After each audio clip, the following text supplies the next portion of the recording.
Sa halip na bumuo ng masayang kinabukasan, isang 21 anyos na mister ang nahaharap ngayon sa masalimuot na kinabukasan sa kulungan. Matapos itong mahuli ng mga otoridad sa Paway, Ilocos Norte dahil sa paglabag sa Republic Act 9165 o ang Comprehensive Dangerous Drugs Act of 2002. Police Corporal J.R. Del Mendo sa report.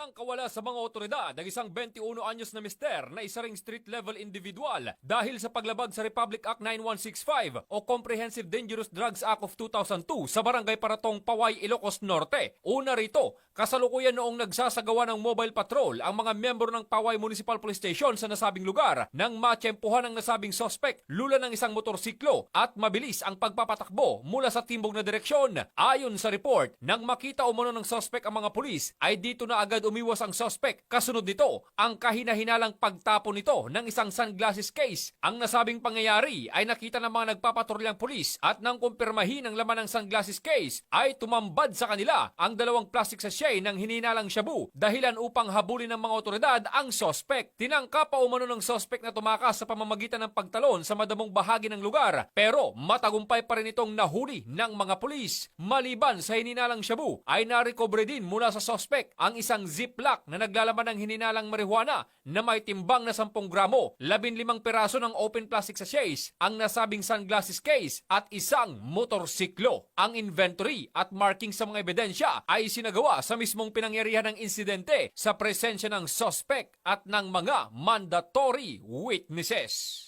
Mula dito sa Ilocos Region, ako ang inyong PNN correspondent, Police Corporal J.R. Del Mendo, alagad ng batas, tagataguyod ng Balitang Pulis.